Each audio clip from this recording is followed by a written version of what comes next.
Muy buenas noches a todos, feliz inicio de semana.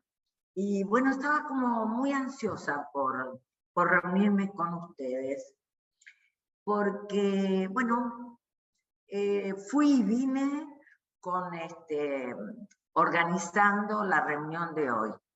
Y al final, pues voy a iniciar, casi diría contándoles el final de la película. Pero a veces es bueno saber hacia dónde vamos, a veces es bueno saber de qué cosa se trata para ir dándole vueltas al camino. Yo creo que si sabemos dónde nos lleva el camino, entonces a veces hay caminos un poco pedregosos, un poco sinuosos, que se pueden hacer un poquito más llevaderos. Y realmente entiendo que esta cuestión de el deseo, la angustia, la cuestión de preservar el lugar de la angustia, bueno, surge desde, digamos, ese clásico Che Voy italiano de Lacan, y eso nos metió y nos metió en el mes pasado y nos vuelve a meter en el grafo del deseo. Y los otros días yo les decía que, bueno, que una de las cuestiones que había que preservar era que no se achataran los dos pisos del grafo, justamente porque si se llegan a achatar, bueno, no hay posibilidad de esa demanda al otro, de esa demanda que, como vimos anteriormente, la demanda se manifiesta, ¿no? El deseo se manifiesta no más acá de la demanda, y por el otro lado tenemos digamos, en el más allá de la demanda tenemos su articulación. ¿Qué quiere decir entonces? A ver, más acá, mítico, más allá, echarle los galgos. Pareciera ser que el deseo está en relación a un sujeto deseante, que camina deseante, que el deseo lo empuja, pero que eso deseado, bueno, ¿no? Hay que echarle los galgos, o sea, eso deseado está ahí, siempre se nos escapa de las manos, se nos escurre, etcétera, etcétera, y ahí tenemos todos un camino sinuoso, y ese camino sinuoso no es sin la angustia. Entonces, bien, si voy, la cosa freudiana, la cosa como el nombre de Dahlin, la cosa como ese objeto perdido, del cual habla Freud en el hallazgo de objeto 1900 o 1905, en 3 ensayos, en fin.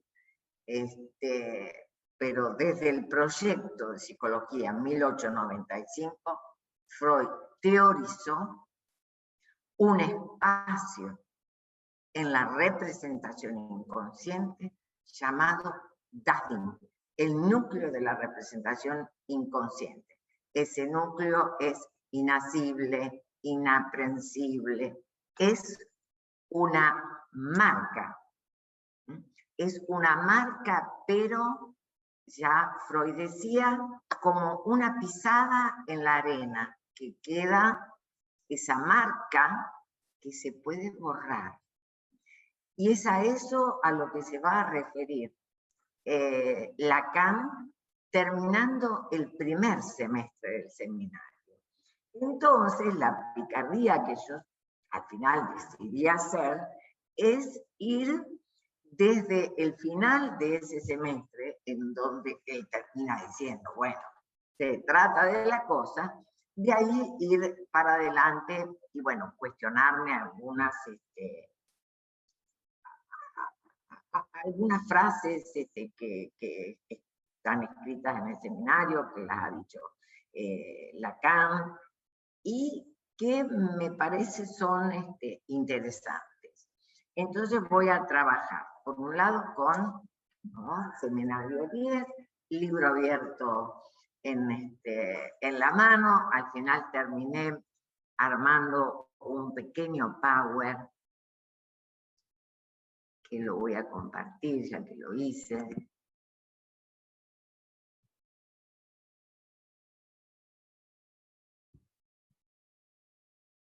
Pero ahí está. ¿Se compartió? ¿Lo ven? Ahí sí. Bueno, bárbaro.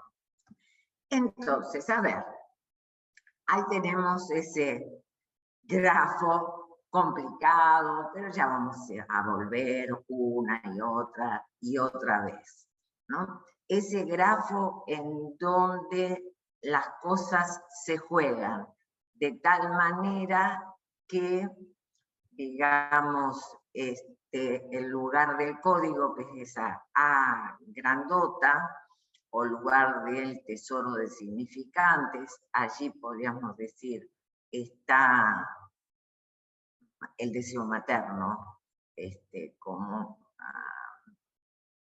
bueno, primer lugar. Allí en el neurótico se inscribe el nombre del padre, por eso tachando a la madre, al deseo materno, tachando al otro. Por eso Lacan, respecto de la psicosis, dice lo que tiene lugar, ¿no? El destino de neurosis o psicosis depende de lo que tiene lugar en el otro. Ahora, a lo que yo me quería referir mostrando esta figura es, por un lado, a algo que ya vamos a ver, un dibujito mamarrocho que hice algunas reuniones pasadas, pero lo importante es que esto que se va a jugar entre la imagen del semejante y el deseo materno genera algo muy especial. Genera lo que Lacan llamó el huésped hostil domesticado. Es muy, muy interesante la vuelta que él va a dar, porque si hay algo que nos puede angustiar y para lo cual necesitamos meterle al marco de la ventana el cuadro que sea, lo que nos puede llegar a angustiar es encontrarnos nosotros mismos en ese punto de bestia hostil domesticada, pero de bestia hostil, que tiene que ver con lo que habíamos visto la otra vez de la agresividad respecto del semejante. Agresividad que se despierta porque, bueno, la mirada de la madre va hacia el sujeto, pero también va hacia el lado del padre, va hacia otro lado, y eso despierta una grave agresión. Entonces, es interesante la posición de Lacan, porque dando la vuelta o llevándonos por la vuelta de preguntarnos por el deseo, nos va a llevar al tema de la angustia, y en la pregunta por el deseo, digamos, él la responde del lado de qué es lo que qué quiere el otro de mí, bla, bla, bla, qué quiero, bien, no hay nada más temido que dar respuesta a ese qué quiero. Porque, bueno, me encuentro con una de las caras de Daslin.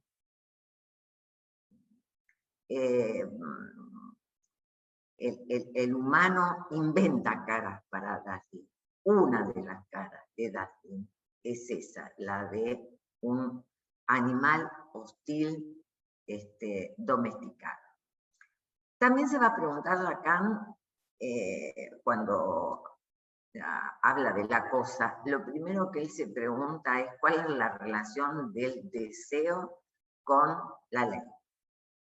Y entonces lo que va a decir es que, bueno, desde el mito freudiano, el mito edipiano, ¿verdad? Pensado por Freud, deseo y ley son la misma cosa, porque allí donde se instaura la ley,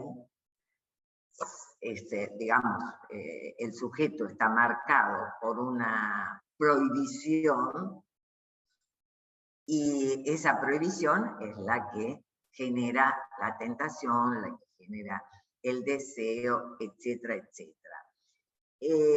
Usa una terminología al estilo Lacan, que es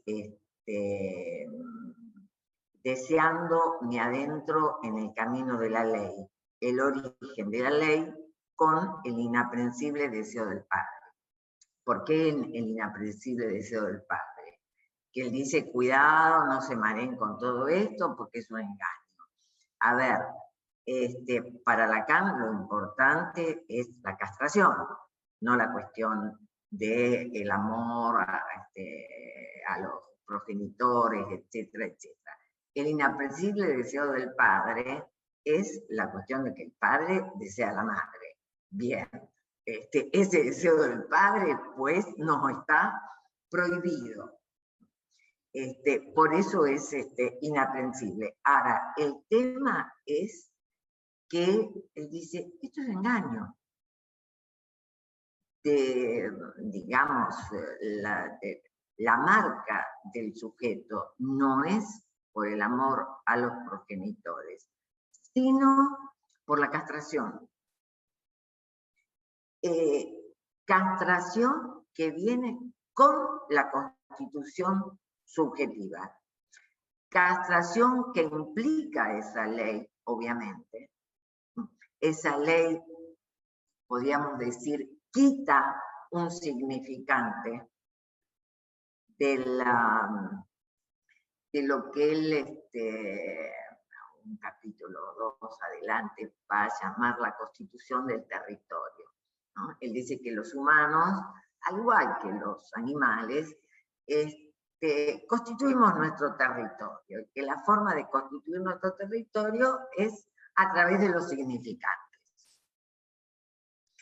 El asunto es, ¿no?, y que vamos marcando con los significantes. El asunto del humano es que mientras marca con los significantes, deja huellas, pero también las puede borrar.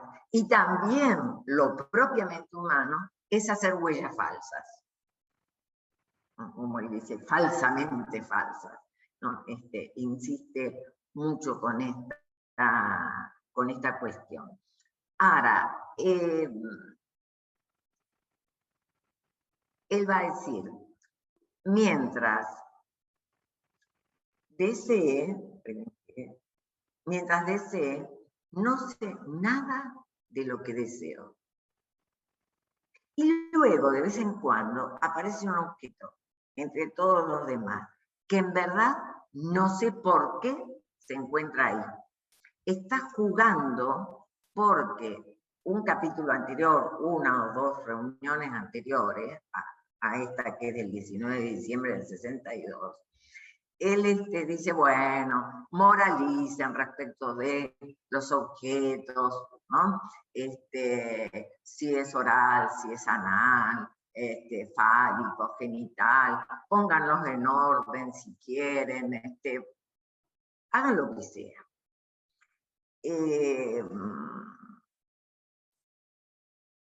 Y porque lo que dice es lo más importante, no es saber si se trata del objeto oral, si se trata del objeto anal. Lo más importante es que el sujeto no sabe por qué se trata de ese objeto. Y la función del analista es acompañar al sujeto analizante a que lo averigüe él, no a teorizar nosotros respecto del supuesto objeto en juego. Y después, me parece muy interesante, él dice, bueno, si se trata de objetos, por un lado, he aprendido que con algún objeto puedo cubrir la angustia, que es el objeto del fóbico, ¿no? La jirafa, en fin. El fóbico puede hacer esa voltereta en donde, bueno, con ese objeto fóbico le viene muy bien para tapar la angustia. La angustia está siempre referida a la castración, pero a la castración, a ver, en su máxima expresión, Dadín. Dadín es lo inaprensible con mayúscula. También dice, por otro lado, está aquel objeto del que en verdad no puedo justificar por qué es ese el que deseo. Y yo, que no detesto a las chicas, ¿cómo es que me gustan aún más los zapatitos? Bien, es a propósito justamente de poner a la vista un sujeto que, digamos, creyendo que le gustan las chicas, bueno, le gustan aún más los zapatitos. Hay toda una serie de cosas que ojalá la reunión que viene podamos trabajarlas respecto de la actualidad. Porque hay que ver si el discurso contemporáneo, y ya llevamos varias generaciones en el discurso capitalista, hay que ver si este discurso contemporáneo nos permite al sujeto este juego de me gustan las chicas, pero miro, ¿no? Me gustan más los zapatitos. O si, bueno, si me gustan las chicas, me gustan los senos, me gustan las nalgas. Hay una diferencia muy grande entre una cosa y la otra. ¿Por qué?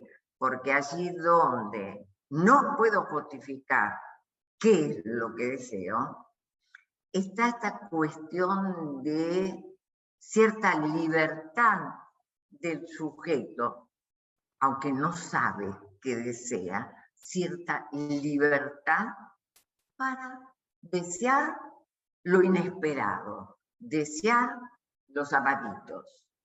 En cambio, en el discurso capitalista, comillas, vamos a ponerle comillas a ese deseo, no considero que sea deseo, pero lo que hay es un direccionamiento a determinado tipo de objeto. Voy a dejarlo ahí porque me voy de la lógica que estoy siguiendo, que es una lógica al revés que el ordenamiento del seminario. Bien, ay. ¿Qué saca a relucir Lacan? El Eclesiastés. El Eclesiastés en el capítulo 9. ¿Qué es lo que dice? Goza de la vida al lado de tu mujer, bla, bla, bla, bla. pero goza de la vida. Y él dice, wow, gozar a la orden. Y dice, es la fuente y el origen de la angustia. Muy fuerte, es muy agudo porque el super yo es el que ordena el goce. Entonces, el super yo está en una conexión directa con la angustia, con ser fuente y origen. También, ¿qué es lo que dice? Algo muy clínico que me parece interesante, lo rescaté por eso, porque me parece muy interesante clínicamente. Esa orden, que la tenemos que escuchar como una orden superyóica, ¿no? Precisa de la demanda. Es decir, la orden del superyo necesita servirse de la demanda. Evidentemente, entre el año 58 de Dirección, el año que escribió Dirección de la Cura, y el 62 ha dado una vueltita respecto de la demanda y del deseo, etcétera, etcétera. Porque antes era lo que está más acá y lo que está más allá de la demanda. El deseo como algo más allá de la demanda y la necesidad caída, mítica, como algo que está más acá de la demanda. Y ahora da una vueltita más porque ya está conectando no solamente la demanda con, digamos, con la orden superyoica, con estar articulando una orden superyoica, sino que además esa demanda va deslindando el objeto. Eso es interesante, porque ahí busqué en el diccionario, ¿no? Deslindar es establecer los límites que existen entre dos cosas. Entonces, la demanda va a deslindar lo que es la orden superyoica de lo que es el objeto. Bien. Por esa razón, circunscribe, aísla el objeto. Pero hay algo a tener en cuenta, también de mucho valor clínico, sin menguar la angustia. Hay todas unas páginas en donde él, son interesantes, se las recomiendo, que lean, por ahí, la 91, la 92, va a hablar de la circuncisión. La circuncisión como ese corte que circunscribe algo que va a faltar. Más allá de que él dice estéticamente, le da un valor estético muy interesante, pero lo importante es, ¿no? Él dice, aísla el objeto tras haberlo circunscrito. Bien. ¿Con qué juega además? Con una homofonía que me pareció interesante tenerla en cuenta. Shui, shui. Goza se pronuncia exactamente igual. Uno es goza y el otro es oigo. Bien, ¿por qué me pareció interesante tenerlo? Porque se acuerdan, y ahora en el próximo grafo lo vamos a ver, se acuerdan que, digamos, cuando vimos la constitución del sujeto, por un lado, reconocimos el mundo significante, y todo lo que tiene que ver con el trabajo del inconsciente como ese aparejo significante, y entonces, bueno, digamos, los restos significantes que hay allí y cómo trabajan. Pero del otro lado vimos que en el ello quedan restos de lo que Lacan llamó la langa. La langa es, a ver, restos de sonidos que un infante escucha y, como dice él, no entiende, perdón, no entiende qué cosa dice, no comprende, pero sabe que le atañe. Y quedan así pequeños restos de sonidos, restos, a ver, si lo traducimos en términos freudianos, es los restos del oído. Sabemos que Freud dio una categoría muy especial a los restos de lo visto y a los restos del oído.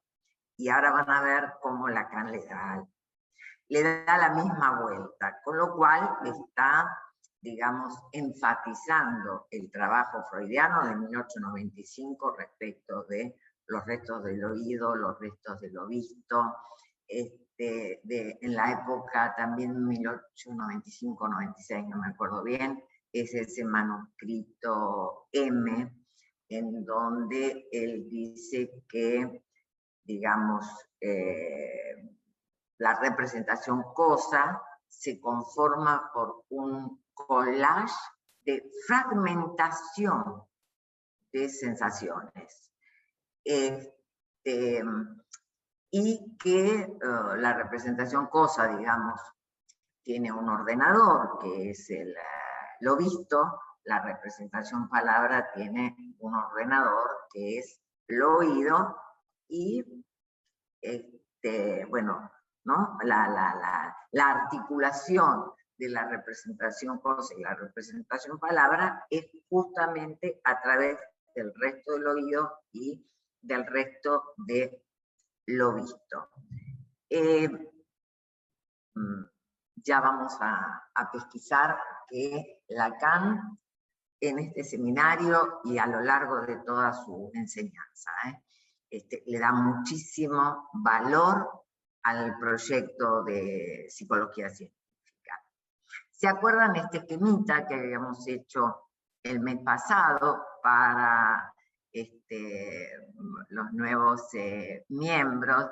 Les explico. Digamos, acá abajo está el sujeto, la imagen del semejante que sirve para la constitución del moi, el gran otro, tesoro, porque si señalo con la mano creo que no sirve. El gran otro, que es, no sé si esto señala o no, que es el tesoro de significantes, pero ¿qué es lo que sucede? A ver, lo que sucede es que cuando, ¿se acuerdan el estadio del espejo?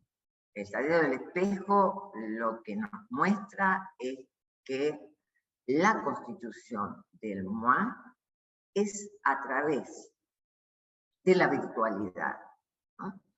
Así como nos muestra que en la constitución del sujeto el semejante es sumamente importante, ese semejante que ofrece la imagen totalizada y demás, ese semejante es virtual.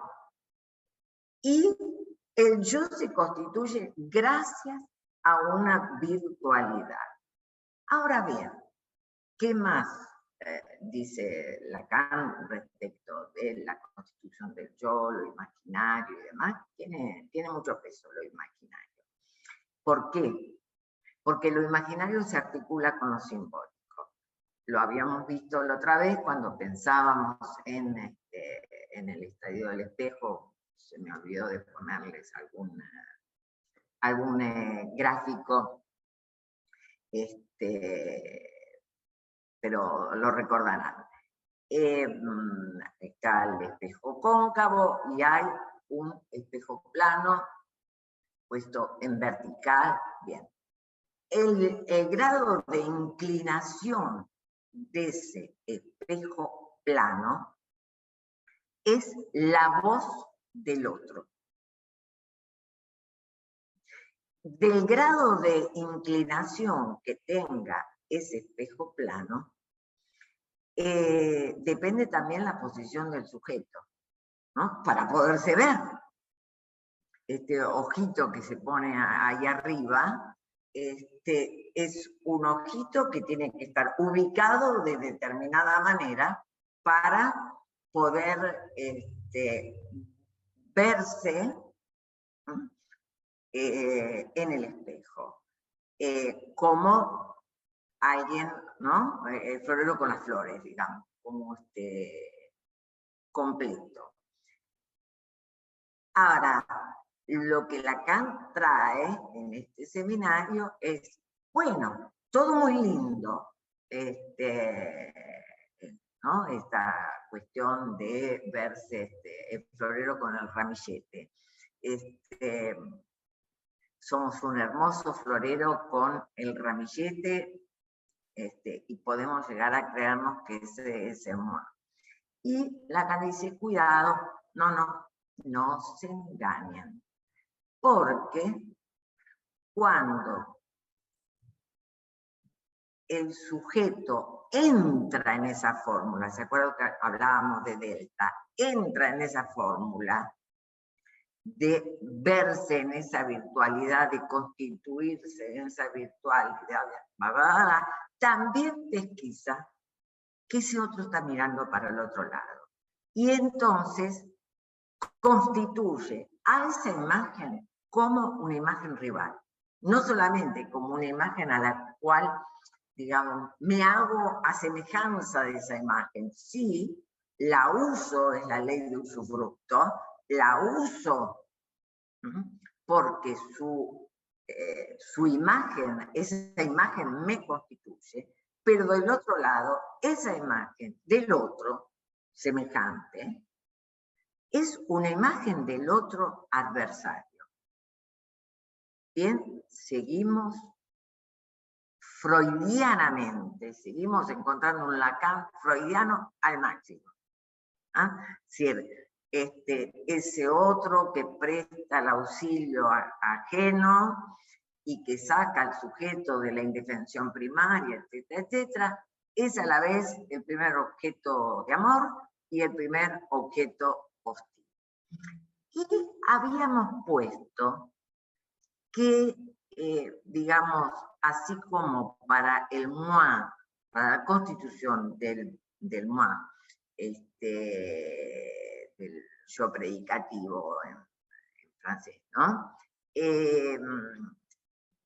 La imagen del otro me necesaria y constitutiva, resulta que el ye, principalmente inconsciente, está constituido por esos sonidos que son una suerte de significación del otro que las más de las veces se nos escapa. Bien, justamente porque las más de las veces, por no decir siempre, esa significación, en la significación del otro hay algo que se nos escapa. Siempre. Ese es el costo, el precio de la constitución subjetiva. Dejamos de ser la libra de carne, pero, bueno, como ya lo vio, bueno, acá estamos en el 10, como después lo va a explicar en el seminario 11, con alienación o separación, señores, la bolsa o la vida. Bien, si quiero la bolsa, pierdo las dos cosas, entrego la bolsa y me queda la vida cercenada de la bolsa. O sea, la vida humana, constituirse como humano, constituirse como un significante que es significante para otro ser. Me gustó mucho una expresión que está en esta clase del 19 de diciembre, ¿no? Ser significante para otro ser. Bien, eso tiene un costo, que algo se escape al significante. Y eso que se escapa al significante, el Dasein de Freud, bueno, es lo que atormenta, es lo que Lacan va a llamar lo real. Bien, dice que, bueno, esto real puede llegar a tener muchos matices. La espera, la alerta, la preparación, pero que todo eso no es la angustia, sino que me entusiasme y no seguir con la... Sino que es...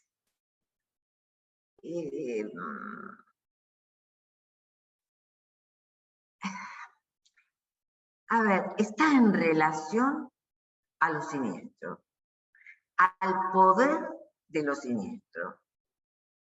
Y ese poder de lo siniestro está, ¿no? Un Heilig. Por un lado podríamos decir, bueno, a ver, lo Unheimlich está en relación a el Heim, la casa, ¿verdad? Habitada por ¿quién? Por un huésped, el hostil domesticado. Bien, ese hostil domesticado es necesario. ¿Por qué? Porque es un recurso respecto del desamparo. El hombre nace, el infant, ¿verdad? Todos nacemos en un estado de desamparo absoluto, ya teorizado por Freud. No me sale la palabra en alemán, posiblemente sea Hilflosigkeit, no, imposible para mí pronunciar algo en alemán. Respecto de ese desamparo, una respuesta vital del sujeto es la constitución de la hostilidad.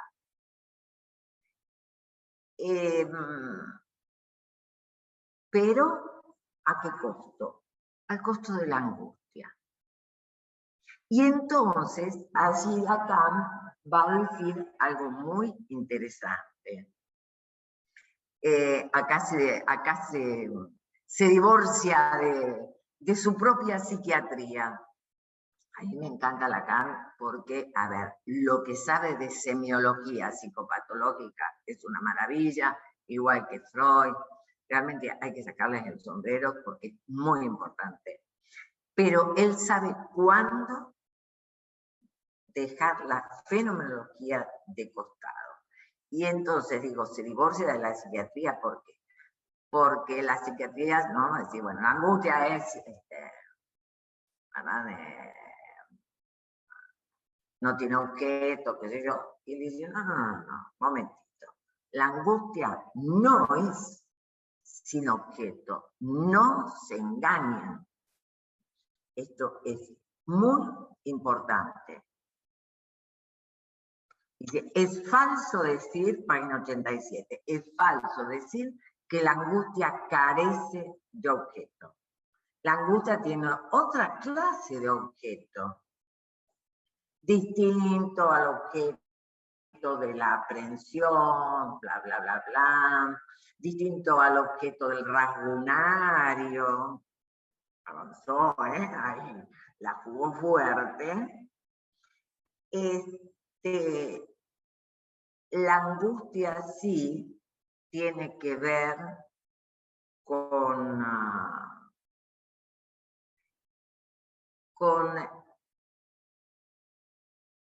ese corte que hace a la tachadura del sujeto. La angustia tiene que ver con ese sujeto cortado en relación al objeto. Va a decir que ahí está la función causa que tiene la angustia. Me parece también clínicamente importante. Por algo él dice preservar el lugar de la angustia y le da una importancia clínica muy grande. No se trata de la perversidad del analista de angustiar a los pacientes, no va por ese lado, sino preservar el lugar de la angustia en este sentido, en el sentido de una angustia que, a ver, sería en vano quererla tapar. Digamos, todo lo contrario, en la medida en que el sujeto pueda vislumbrar algo de por quién está habitado, vislumbrar algo de ese hostil domesticado, podrá,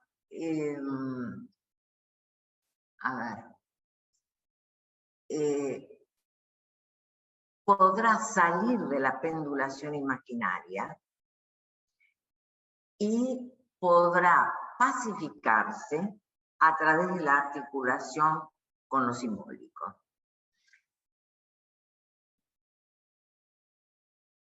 Bien, también le va a dar mucha importancia, vamos a ver si puedo, ahí está, los cambié de lugar, los veo ahora en otro lugar. Le da muchísima importancia a cómo el fantasma enmarca la angustia. ¿Por qué? Porque esa casa habitada por el animal domesticado, el hostil domesticado, requiere un marco y un cuadro. Ya conocemos la metáfora de él, de que el fantasma es un cuadro que viene a situarse en el marco de una ventana. Y él dice, ¿es importante lo que se ve en el cuadro? Relativamente, pero cuidado no se mareen. No se mareen mirando lo que se ve en el cuadro. Porque de lo que se trata en el fantasma es de no ver lo que se ve. Y acá es interesante preguntarse, a ver, en la dirección de la cura, ¿hasta dónde llevar el atravesamiento del fantasma? ¿Por qué? Porque el fantasma viene a ocupar un lugar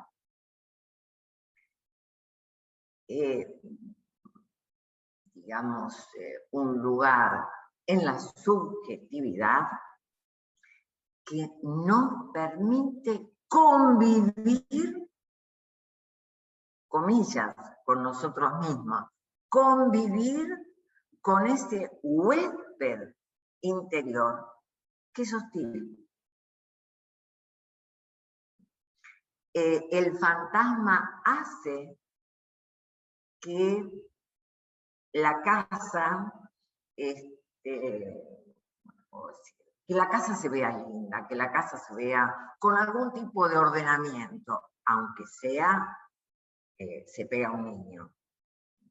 Pero es un ordenamiento diferente al, digamos, a lo real, que podría estar, digamos, como sin velo, ¿no? Ese real sin velo es lo que él está llamando el domesticado, el hostil domesticado. Me pareció interesante esto de se trata de no ver lo que se ve por la ventana. Hay una referencia al hombre de los lobos, a decir, bueno, a veces en los sueños, por ejemplo, el sueño del hombre de los lobos, un sueño repetitivo, donde están las ramas, los lobos sobre las ramas, etcétera, etcétera. Bien. Dice, a veces se ve lo real en los sueños. Y a mí me vuelve a interrogar esta cuestión de hasta dónde interpretar sobre lo real, hasta dónde interpretar sobre, como atravesando el cristal del fantasma. ¿Se podrá atravesar el cristal del fantasma? ¿O rompemos el cristal? Y después de que habla del hombre de los lobos, nada nuevo, no dice nada nuevo, y el mismo dice que no dice nada nuevo sobre lo que sabemos del sueño del hombre de los lobos. Hace un análisis muy freudiano. Después dice, bueno, dice, esto del hombre de los lobos y demás, y de cómo dibuja su sueño. Dice, si me pongo a ver los dibujos de los esquizofrénicos, hay muchísimos dibujos como este. Y para hacer una comparación respecto de que el fantasma tiene un marco y tiene un cuadro, porque más allá de ese marco y ese cuadro, podría reconocer el yo soy siempre vista. Lo tomé a propósito. Primero él lo aclara en su doble función. Va a hablar de una paciente que, bueno, una paciente psicótica, en donde, digamos, en ese inconsciente a cielo abierto, etcétera, etcétera, bueno, él dice, confiesa su secreto. Su secreto es, io sono sempre vista.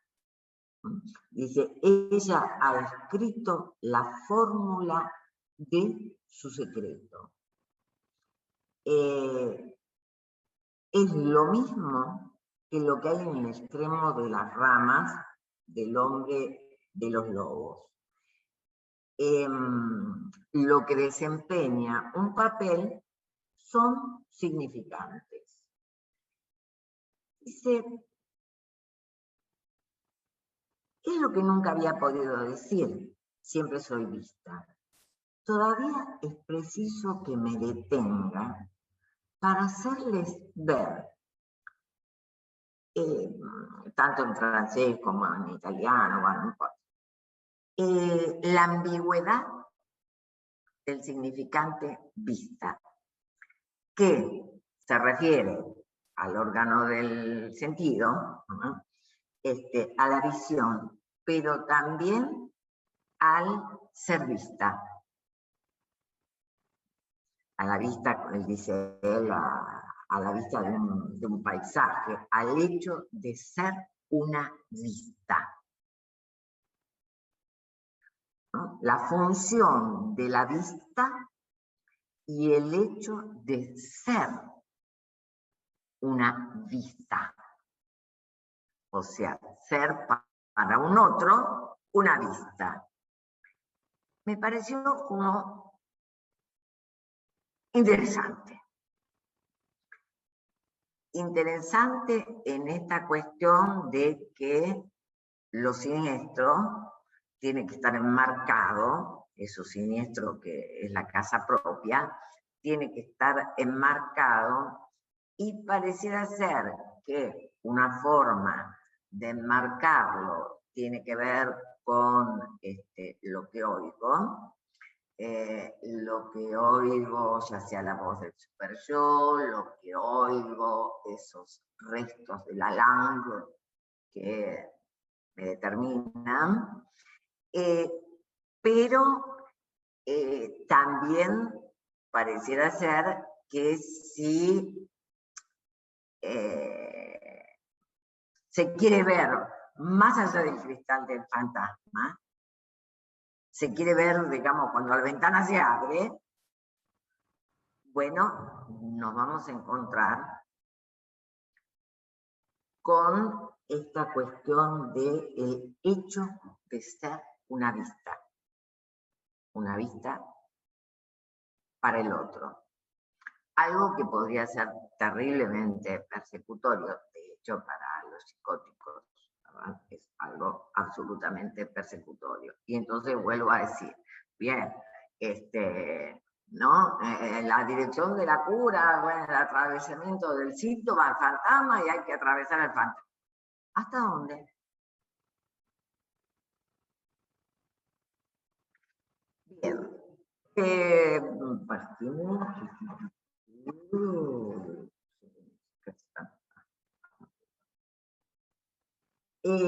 Bien.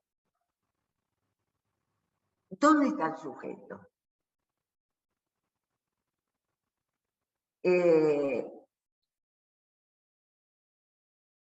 El sujeto está en un intervalo. ¿En qué intervalo? En ese resto que cae del significante, lo que está más allá del significante, y la cadena significante. Ahí hay un intervalo en donde se sitúa el sujeto siempre como no sabido. Y en lo que dice es, pues el significante revela al sujeto borrando su huella. ¿Se acuerdan la carta 52, etcétera, etcétera? Todo lo que Freud trabaja respecto de esta cuestión de las huellas que se borran. Está trabajando con eso. Hay un intento mínimo de hacer un esquemita en la página 76. Lo importante que me parece a mí a nivel clínico es que dice, bien, el sujeto no tiene otra más que referirse al otro, tratar de insertarse como pueda en la cadena significante, porque es su única referencia. Es la referencia posible. Esa huella que lo original está perdido, ¿no? La huella de la huella de la huella de lo que quedó, podríamos decir. Bueno, esa huella se convierte en significante y es la referencia del sujeto. Creo que estamos en el mismo punto que Freud diciendo, señores, la representación está perdida, la conexión, Freud lo que dice es, hay una conexión con la representación que se vuelve absolutamente inhallable. La representación inconsciente nada tiene que ver con la representación de la realidad. Ha perdido la conexión con la realidad. Creo que estamos en ese punto en donde cada uno, hoy, Lacan, con distintos instrumentos, con una forma distinta de decirlo, están tratando de bordear este problema de el sujeto como sujetado a una huella perdida. Y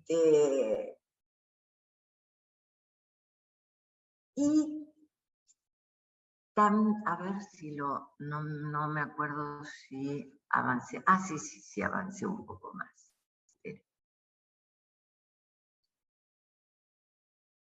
Ahí.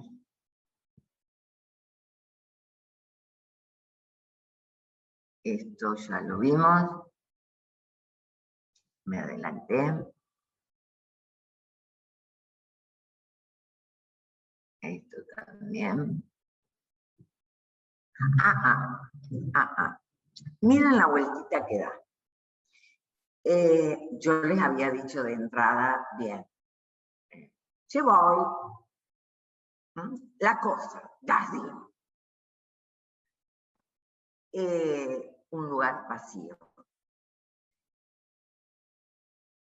Me gustó cómo en la página 79 y 80 él hace referencia al sujeto cortado con respecto del objeto, ¿no?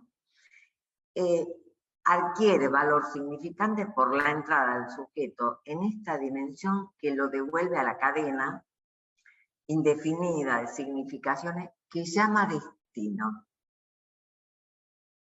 Ese corte es el que le da su valor. Se trata de un desecho que designa lo único importante, o sea, un lugar vacío.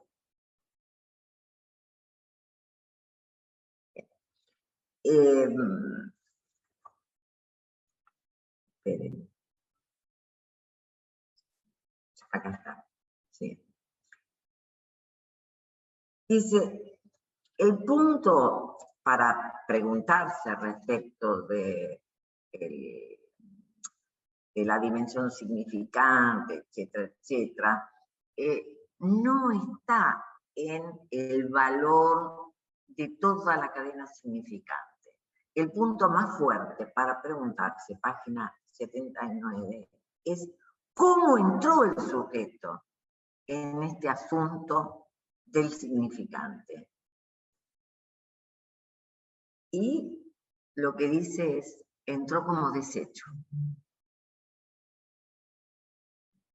O sea, como un lugar vacío. Entró como delta, ¿se acuerdan que yo insistí con delta, etcétera? Entró como delta.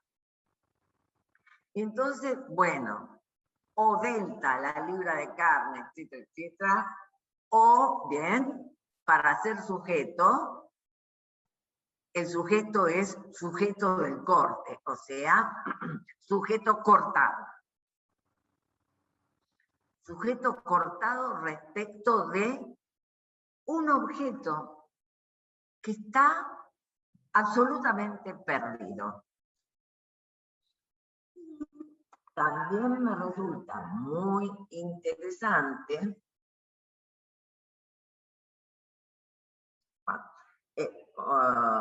por un lado, en la página 77 trabaja la cuestión de el error que cometen las madres cuando son plena presencia respecto de un hijo, porque lo que dicen es el niño lo que necesita es su ausencia. El juego original del Fordán es un ejercicio de dominio que debe tener. O sea, el niño, ¿no? El infante debe ejercitarse respecto de ese dominio. Podríamos decir, ¿para qué? Respecto del adversario externo. Sí. Respecto de la propia casa, el huésped hostil, sí, decididamente sí. Y después dice, les he enseñado a escribir la pulsión como sujeto tachado, corte de la demanda. Sujeto tachado, corte de la demanda.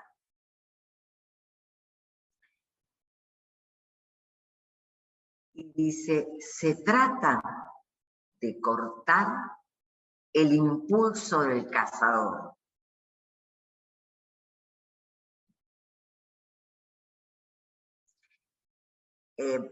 Dice, por algo Freud explica las pulsiones en la neurosis, bla, bla, bla, bla. El fantasma se presenta de una forma privilegiada en el neurótico como pulsión. Me parece fuertísimo. Me parece fuertísimo. Les digo, para mí tiene un valor clínico inmenso porque, a ver, como que clínicamente saber del fantasma puede ser un cálculo del analista, sí, puede ser un cálculo del analista, pero creo que seguir la huella, la pisada de ese sujeto cortado de la demanda, seguir la pisada de la pulsión, es un buen camino clínico. Y bueno, acá tengo, ¿no? Salto de la página 77 a la 74, a ver si tengo algo más, que lo que dice es,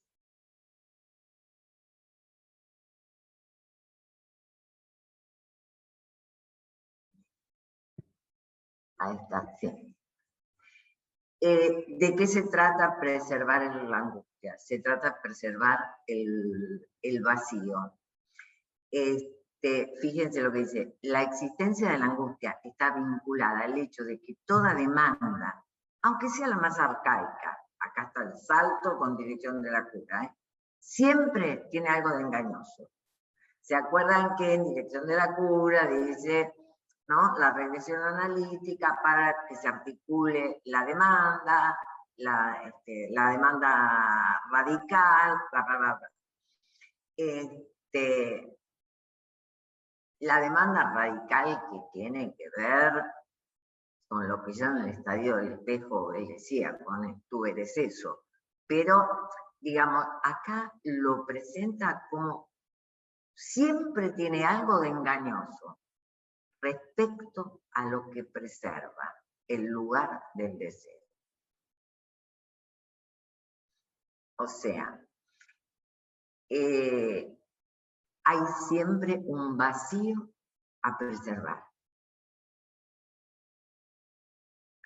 Entonces, entiendo que, voy a dejar de compartir, que en la dirección de la cura, de lo que se trata es de respetar al máximo y quizás hasta de instituir, de constituir en los ángeles. Entonces, así como en un momento, digo, bueno, en la dirección de la cura actualmente se trata de refundar el lugar del gran otro, también digo, en la dirección de la cura, hoy, en el contemporáneo, en el discurso contemporáneo, se trata de armar en los años. Porque se acuerdan que algunas veces digo, qué macana, los chicos de hoy no juegan haciendo forda con el carretel, se lo tragan. Se lo comen, se lo tragan, y son el carretel. Bien. Bueno, aquí dejo.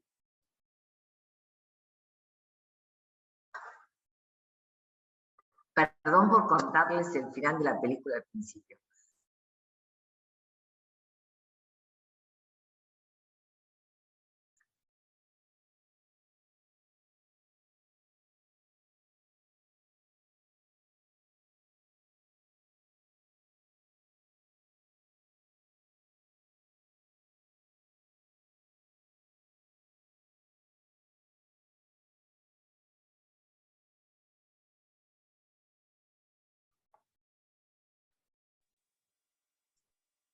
Hemos trabajado todo el mes de diciembre del 62, el seminario, en donde él se ocupa como de armar una conclusión respecto de lo que bueno, venía trabajando desde septiembre. Sí, ¿quién pregunta sobre Delta? Se me escapó la pregunta. Jensi González. Ok. Sí, perfecto. Bien. A ver, Lacan habla de que el estatuto de sujeto se adquiere.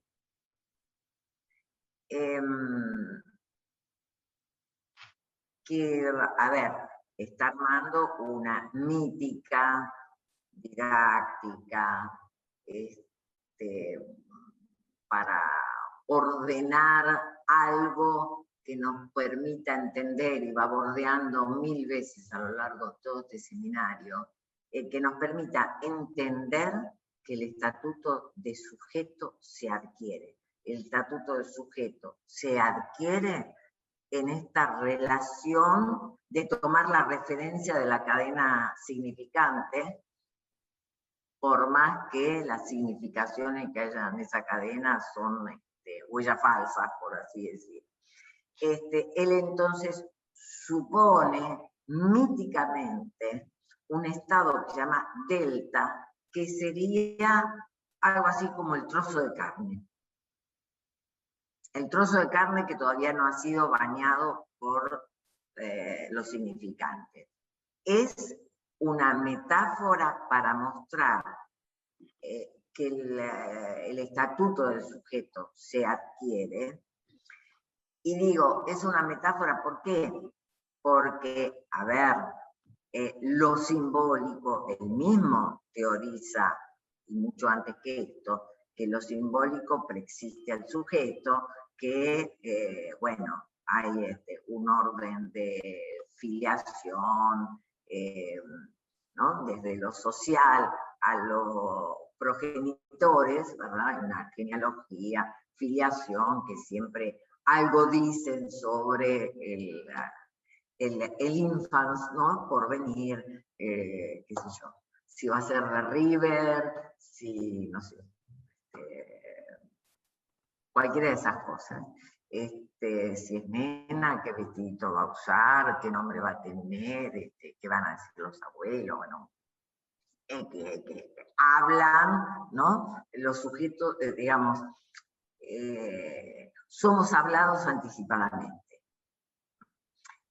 No obstante, él inventa ese lugar mítico, como Freud también tuvo que inventar lugares míticos, para dar cuenta de la sujeción del sujeto sujetado, de que el estatuto del sujeto es ser sujetado. ¿Sujetado a qué? A la cadena significante.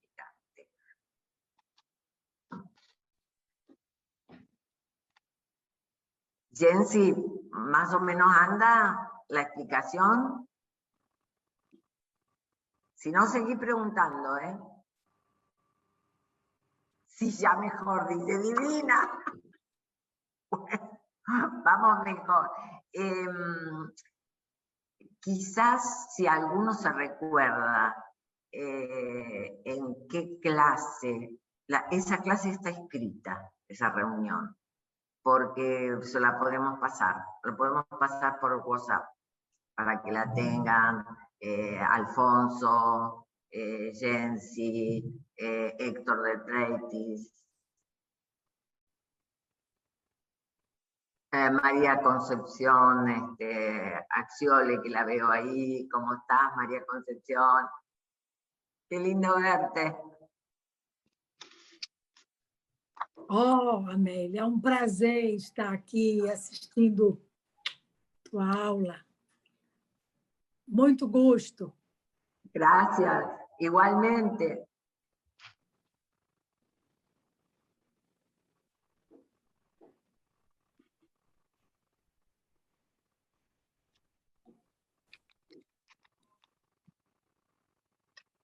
Ay, me parece que han quedado como muy consternados con esto del hostil domesticado que tenemos en la casa propia.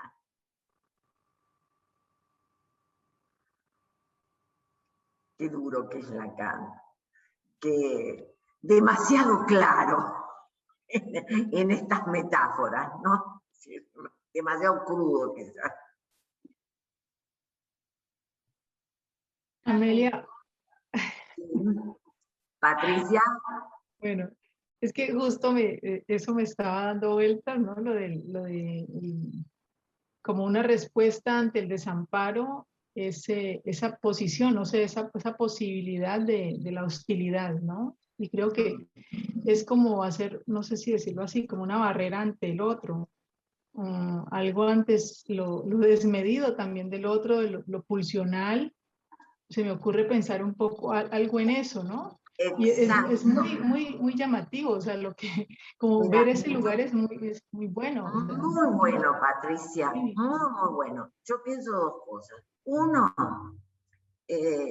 como una defensa respecto de lo desmedido del otro. Si no, el otro te lleva puesto, como quien diría. Si no, el otro puede convertirse en la madre cocodrilo.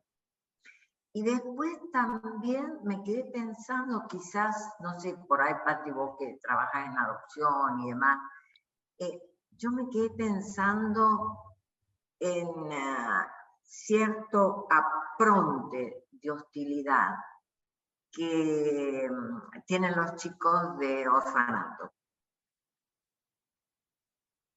¿no? Y realmente, a ver, cuando he trabajado con esos chicos, digamos, bueno, cuando uno los afloca un poco, y yo me acuerdo que comenzaba la mañana de trabajo con ellos, llevaba por mi cuenta la chocolatada, una galletita, en fin, bueno, como que deponían las armas, como quien diría, pero cuando veía que venían lastimados por los golpes que le daban los celadores, decía, bien, estos chicos necesitan ese apronte hostil para ver hasta, ¿no? ¿Cuándo le ponen límite al otro? ¿Cómo le ponen límite al otro?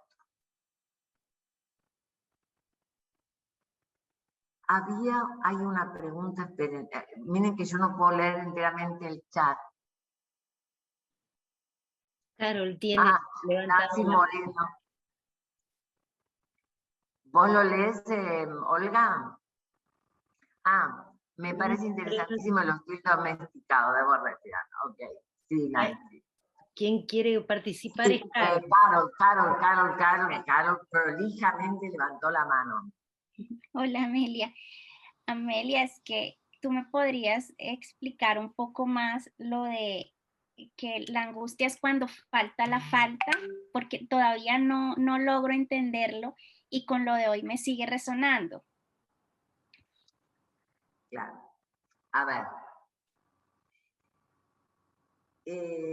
La angustia no es cuando la madre se va. La angustia es cuando la madre está siempre presente. La angustia sobreviene cuando la castración no sobreviene. Eso es que falte la falta. Falta la falta que inscribe la castración. Pero podría decir de esa manera. En el seminario 4 de las relaciones de objeto está bastante trabajado este tema respecto de Juanito. Va a utilizar todo el caso Juanito para mostrar la cuestión de cuando falta la falta, y es la angustia porque la castración no sobreviene. Y se puede haber angustia porque la castración sobreviene, pero la peor, la angustia plena, es porque la castración no sobreviene.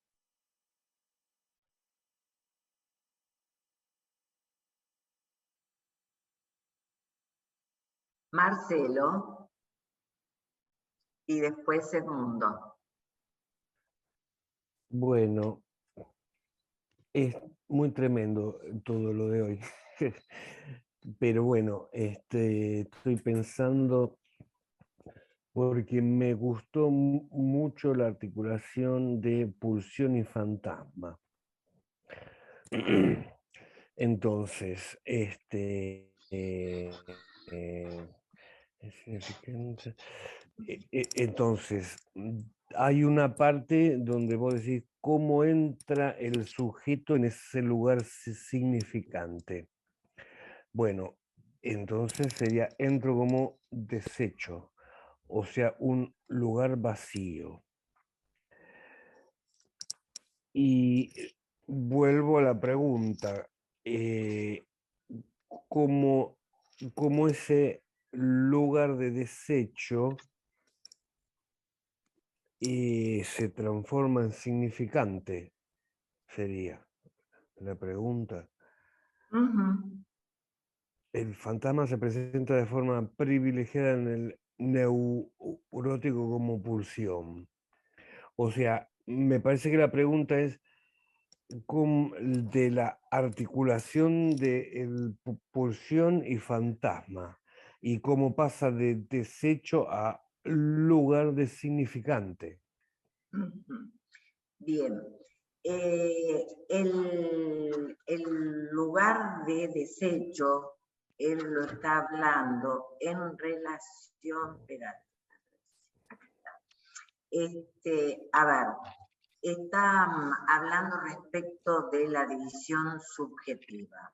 Entonces, vos tenés del lado, podríamos decir, del gran otro, vas a tener que hay un sujeto tachado y lo que resta de ese sujeto tachado es el objeto.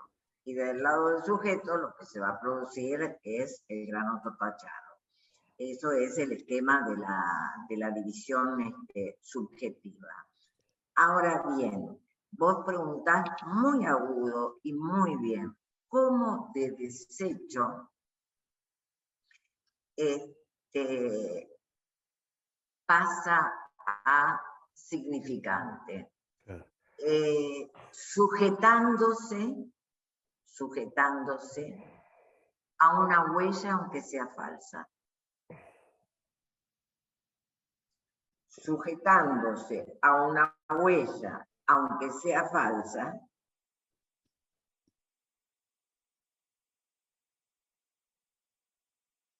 y, a ver, sujetándose a esa huella falsa, el sujeto articula la demanda. Aunque él esté cortado en la demanda, la articula. Sí. La inventa también, ¿no? Es como la otra cara de Delta. Sí, como digamos, dar toda la vuelta en la explicación. Al principio estaba Delta, bueno, otra explicación posible para hablar de, a ver, al sujeto no le queda otra más que agarrarse de lo que puede de significante, porque si no es delta, o sea, desecho. Entonces se agarra de lo que puede, aunque sea falso. Aunque se engañe. El mundo... Sí. Sí, en relación a esto último que estamos hablando, pensaba que la huella falsa me parece que articula la demanda porque funciona empujando a buscar el salvavidas, que es el significante, ¿no? Si no, zozobra. Si no zozobra. Me parece que esto ahí funciona como empujando a la búsqueda del significante. No le queda otra, ¿no? No le queda otra, pero muy preciso lo que acabas de decir, Edmundo, si no zozobra.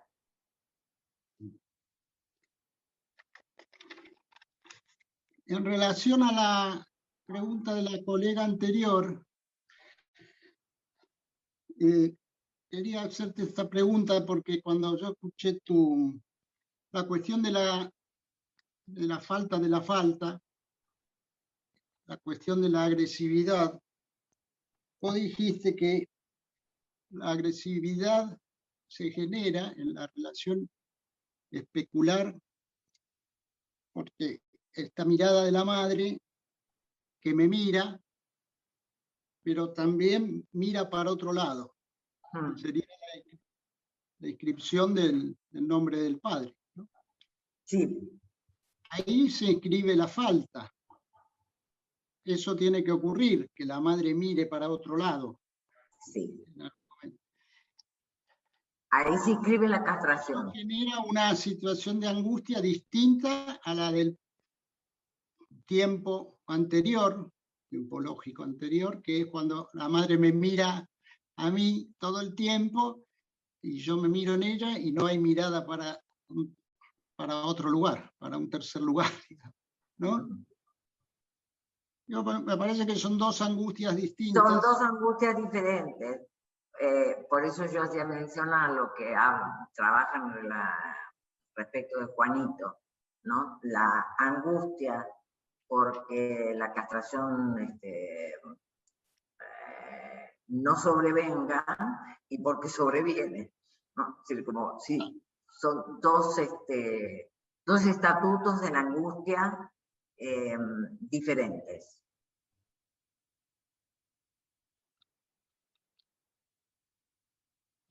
Tengo otra pregunta más, si no, Sí. si puedo. Digamos, una referencia más clínica, una referencia de esto a la clínica, porque estamos pensando en la angustia contemporánea y los pacientes contemporáneos. ¿Vos ves, de alguna manera, Amelia, una correlación con esto que estamos viendo, con lo que en Freud eran las neurosis actuales, que incluían la neurastenia, la neurosis de angustia, ¿no? Después las neurosis traumáticas versus las neurosis históricas o de defensas, como llamó Freud? Porque me parece que hoy en día lo que vemos mucho es trastornos de angustia donde lo que vemos es como el fracaso en la constitución del fantasma. Digamos, exactamente, ¿no? Sí. Y ahí, bueno, parece que hay que repensar en la clínica esto, cómo es esto del marco y del cuadro y del fantasma, que marca o que no marca, y vos dijiste bien que la función del analista ahí estaría en armar el losange, ¿no? Sí. Ayudar a la constitución de algún tipo de fantasma. Ayudar a la constitución subjetiva, sí. Sí. Por eso decía que tenemos, ¿no? Por un lado, la cuestión de refundar al otro, en mayúsculas, y por el otro lado, el armar el losange. Sí, yo creo que, porque lo que hoy vemos son, digamos, fracasos del fantasma, neurosis actuales, en fin. Compadecimiento muy grande, con además digamos, si el fantasma fracasa o bueno, el cuadro es demasiado velado, por así decir, hay mucha peligrosidad de acting out o de pasar el acto.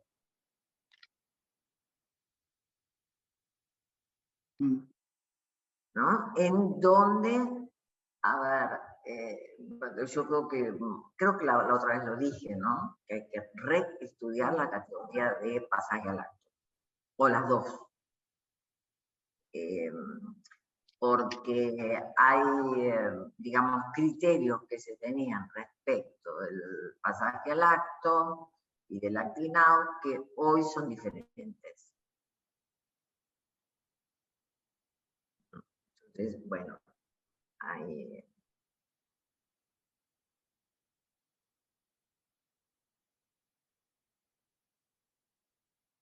Porque la neurosis actual es diferente, porque en todo caso va a ser diferente porque, como bien dice Lacan acá, ¿no?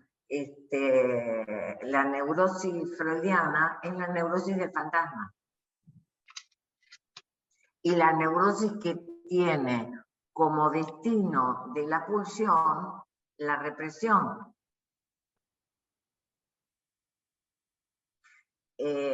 Actualmente, la clínica nos lo muestra, pareciera ser que la represión es un mecanismo de defensa yoico que no sabemos si funciona, y entonces lo que aparece es el estatuto pulsional más arcaico, es decir, el trastorno hacia lo contrario, la vuelta contra sí mismo.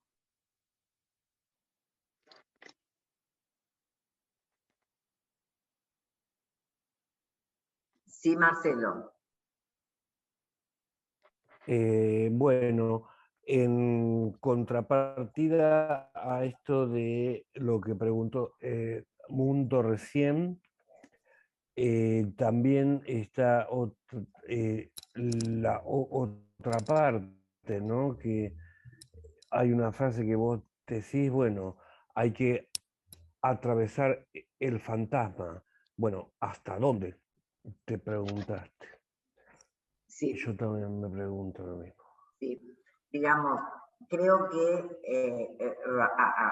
hay dos cuestiones. Por un lado, hay una clínica del armado del fantasma.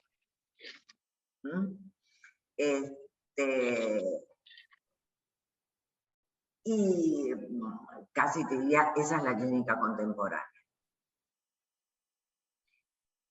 En la clínica de la neurosis clásica, podríamos decir, me pregunto hasta dónde atravesar el fantasma por la cuestión algo así como de, bueno, no llegar a la calavera y quedarse pegado en la calavera, ¿no? Es decir, a ver,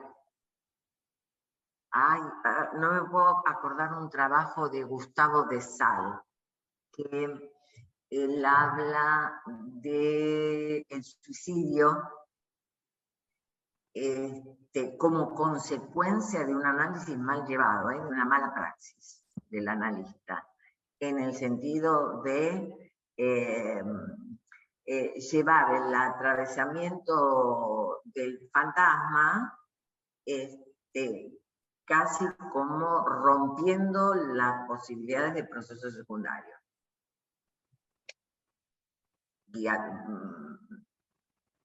No decir, si le quite, olvídate lo del proceso secundario. A ver, una cosa es atravesar con el camino de la pulsión el fantasma, como quien diría, recorrer con el camino de la pulsión el fantasma. Y otra cosa es querer ver lo que está detrás del cuadro y entonces hacerse el agujero al cuadro. Sí, y... A ver qué hay detrás, bueno, rompamos el cuadro. Un agujero. Y en ese sentido es importante la función del humor. ¿El humor? Sí. Sí. Sí. Yo diría que el humor es es un buen aliado del analista, de la intervención del analista. Claro. Buscando.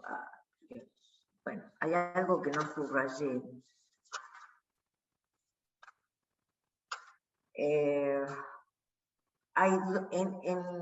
Hemos trabajado desde la página 74 más o menos hasta la 90 más o 93.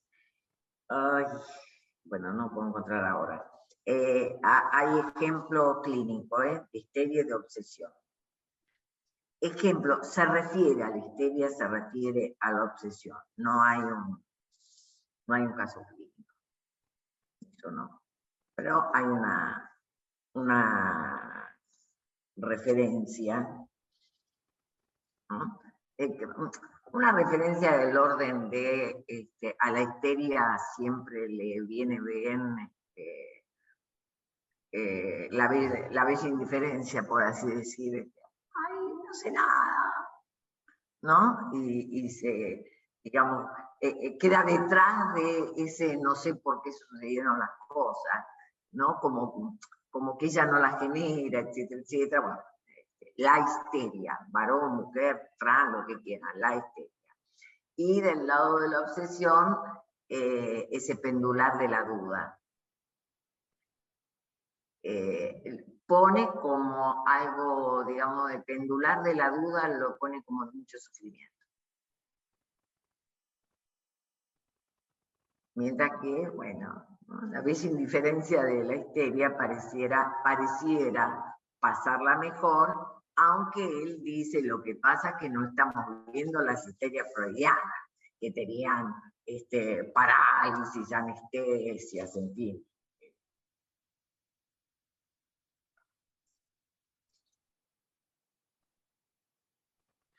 Ahora, a mí me interesó mucho esta cuestión también, ¿no? De que somos sujetos de la preocupación. ¿No? Que, a ver, ser sujeto de la duda es un encubrimiento, una carcasa, podríamos decir, o una cáscara de lo que está por detrás, que realmente es que somos sujetos de la preocupación. Después va a hablar también del presentimiento como sentimiento previo. Y esto a mí me interesa mucho porque entiendo que cuando Freud dice respecto de Das Ding, que es una marca del encuentro con la cosa, que dejó una marca. Pero que es una marca vivencial, dice Freud. Entonces, acá después no explica mucho más respecto de ese sentimiento previo.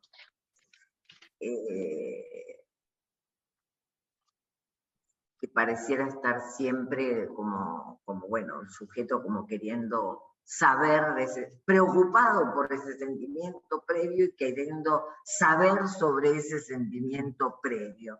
Me pregunto si ese presentimiento, sentimiento previo, lo aclara como sentimiento previo, ¿acaso nos está refiriendo a lo que después él va a llamar la cosa, es decir, a Das Ding?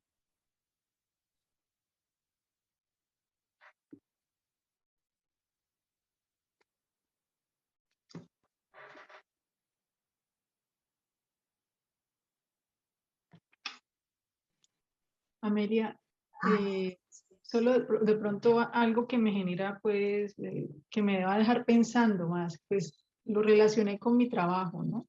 Sí. Aunque no está directamente, pues no está enfocado allí, pero es cuando se diferencia en este capítulo la espera, como dice allí, la preocupación creo que también está allí, y hay una más y creo que, y de la angustia, que son diferentes, pero lo que entiendo es algo así como que están antes de, o sea, como que ya se van aproximando, es lo que voy como captando, pero me interesa mucho es que las diferencias. Entonces, ¿por qué menciono lo del trabajo? Porque justo se habla de pasar a la lista de espera en la adopción, ¿no? Y de hecho, no solo pasan a la lista de espera, sino que ya llegan al proceso en espera de lo que, bueno, no llegó por vía biológica muchas veces, pero entonces van a esperar a ver cuándo, sí, si les aprueban, y si les aprueban, cuándo llega. Y yo en ese trayecto, bueno, me he preguntado mucho frente a la angustia, pero entonces aquí con o sea, como que me da una pista para decir, bueno, no siempre va a ser angustia, puede ser algo previo, ¿sí? La preocupación, algo en relación a esto, ¿no? O sea, me deja allí como la pista La para... hostilidad. A ver, a mí me parece terrible, perdón, no entiendo he trabajado en la clínica de la adopción, no he estudiado el tema de la adopción. Ahora, a mí me parece como muy difícil esta cuestión de si es adoptable o no es adoptable. Y que un niño tenga que estar a la espera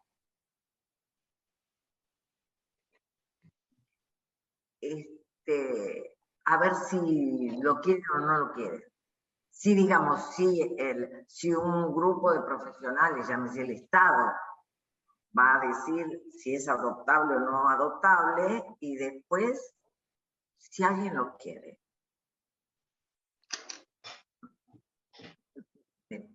Claro, y ahí estás tocando el lado del niño, ¿no? Yo estoy hablando de los adultos, pero por supuesto. De hecho, los casos recientes que de alguna manera pues he reemplazado a algunos colegas porque esa no es mi función central, trabajo con niños, pero me parece increíble cuando leo esas historias y me entero precisamente, por ejemplo, de un niño de 9 años, de 10, tuvo hace como 3, 4 años, estuvo con la familia unos días y esta familia dijo, no era. Entonces, están esperando, entre comillas, ay, es que esa palabra no, pero bueno, se devuelven, no se aceptan, retornan más bien a ICBF y otra vez a esperar. ¿Y será que sí? ¿Y sí? O sea, ¿será que esta vez sí? Pero digamos, nuevamente dejado y otra vez a esperar. Sí, en este caso, bueno, coincidió con una familia, digamos, construida de una mujer japonesa y un hombre italiano que viven en Francia y que ellos tuvieron no idoneidad, concepto de no idoneidad 2 veces antes. No estaban listos, entre comillas, pero ellos mismos hacen un proceso de lecturas, en fin, formación general, y luego ya hacen un proceso de psicoterapia. Y digo, ve, qué interesante esta posible conexión allí, ¿sí? Donde, digamos, ambos lados han estado esperando con mucho sufrimiento, con mucho dolor, mucha angustia. Del lado de los padres que quieren adoptar, digamos, también esa espera. Sí. Es fuerte. Es fuerte. Pero entonces, bueno, mirando desde el texto, desde lo que nos compartes hoy, me deja, bueno, ojo Patricia, como que vale pensar en esto del lugar de la espera, la preocupación, no siempre van en angustia, ¿sí? Elementos de pronto en el proceso de conocimiento de las familias, de estos adultos, por ejemplo. Gracias. Gracias a vos, es un aporte muy interesante.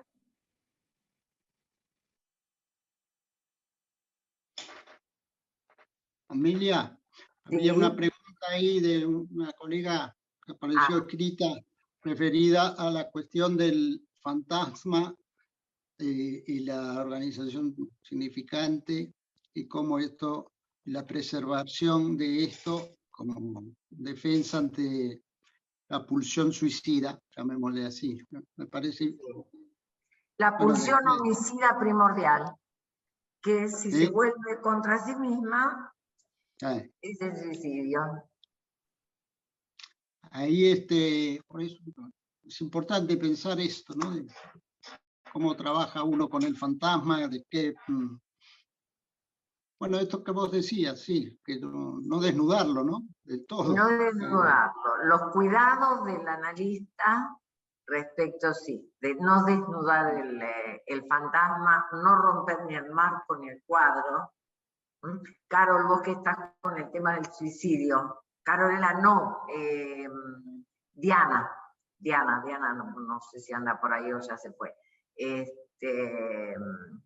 Porque es muy, muy interesante, porque, a ver, si se rompe el fantasma y nos podemos ver con ese estatuto de la pulsión que lleva al suicidio, que es de lo que hablaba Gustavo de Sal.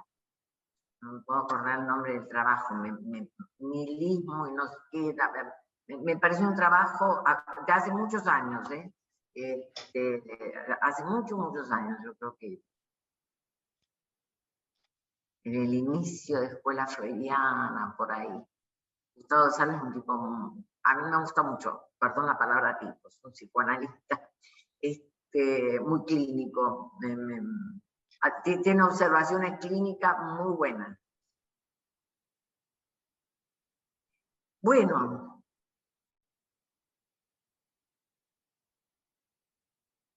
A ver, que me quedo con una idea, pero yo creo que el fantasma, pensado desde la clínica de la neurosis, muchas veces uno es como que tiene mala prensa, porque uno dice, bueno, la persona padece por sus fantasmas. Desde ahí, y pensado desde las clínicas de las impulsiones y de los trastornos psicóticos, de las clínicas del fracaso del fantasma, uno pasa a tener buena prensa, porque pasa a revalorizarse la función del fantasma, digamos. Claro. Bueno. Ahora, fíjate que estamos en el año 62 y Lacan está revalorizando el fantasma. Claro. No lo está despreciando. Todo lo contrario, está, digamos, bueno, Lacan ha sido muy, muy particular, digo yo, si bien el discurso capitalista, etcétera, bueno, fue en su última enseñanza, y cuando estuvo en Milán,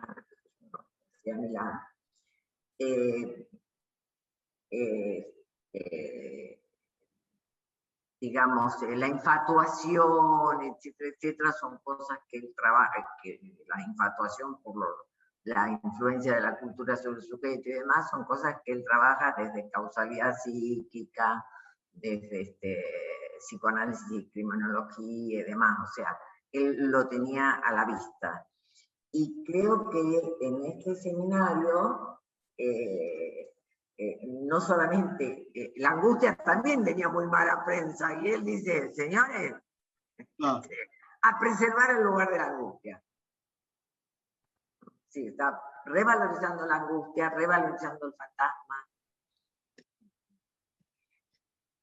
¿Amelia alcanzó a decir algo? ¿Sí?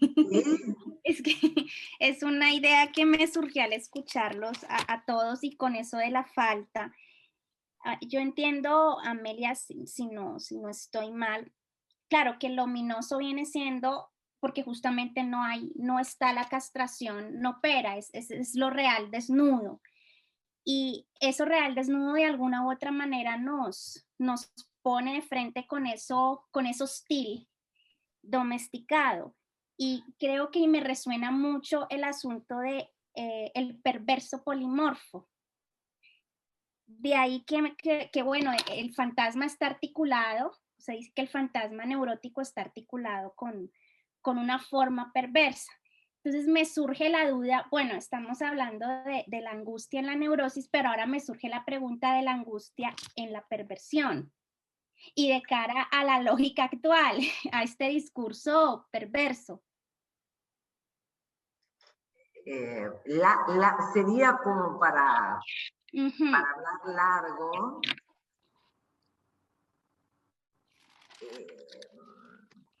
hay que ver el estatuto de la angustia en la perversión. Hay que interrogarse por cuál es el estatuto de la angustia en la perversión. Si realmente hay, psicoanalíticamente hablando, si hay angustia. ¿Y cuál es el estatuto? Yo comenzaría por ahí, pero vale tu pregunta. Lo que pasa es que ese perverso polimorfo, a ver, es el negativo de la neurosis. Freud te hace la comparación de la fotografía, te dice, bueno, es el negativo, pero justamente si actúa la represión, la pulsión tiene un camino diferente que la del perverso. La pulsión en la neurosis tiene un camino diferente a la perversión. Eso es lo que me parece. Digamos, lo que la clínica me muestra. Olga, ¿querías preguntar algo? Sí, me surge, me sumo a los comentarios en relación a la clínica que llamabas del armado del fantasma, ¿no? Como lo epocal. Y pensaba si se podría, ¿no? Quizás suena absurdo, ¿no? Pero pensaba en las operaciones de Losange, ¿no? Y recién leías lo que dice Lacan en el seminario 10 sobre el tema del corte, que es una de las operaciones de Losange. O sea, se podrían pensar las diferentes operaciones, o sea, lo pienso en borrador y en voz alta, ¿no? Pero de acuerdo a las flechitas y a las operaciones que implican Losange, se podrían pensar también modalidades clínicas, digamos. Exactamente, intervenciones. Eso. ¿No? Sí. Vale. Sí. Eso sí. vale. Vale. A ver, hasta ahí llego. Pero entiendo que sí, que las intervenciones del analista, en cambio de ser un desciframiento, etcétera, más allá de que pueda tener el semblante de entiendo que hoy pensar la lógica de las intervenciones es pensar de ese lado. Sobre todo para el síntoma contemporáneo. Por ahí, digamos, en esto hay que tener cuidado, porque creo que aplica al máximo para el síntoma contemporáneo, para la clínica del fracaso del fantasma, y no un neurótico, digamos, con su fantasma instalado. Bárbaro. Y digamos como que se podrían pensar en esto de las intervenciones y también clínicamente, ¿no? O sea, mientras pensaba en los casos que recién vos decías, de la histeria, la obsesión que toma Lacan como ejemplo, o mismo el hombre de los lobos, se podrían pensar también esas fallas del Losange, ¿no? En determinados casos clínicos, digamos. Sí. Linda tarea. Del dicho al hecho, largo trecho. ¿Quién habla? Olguita, nos vas contando. Vale, gracias. No agradezcas. Yo voy a agradecer en la última reunión del mes cuando vos nos traigas un caso clínico. Está linda, está muy linda tu propuesta. Muy interesante. Vale, gracias. Un caso clínico además, sí. Bueno, nos vamos a comer, a descansar y a dormir. Chao. Hasta luego. Buenas noches. Hasta la próxima. Un gusto verlo. Buenas noches, gracias. Buenas noches a todos.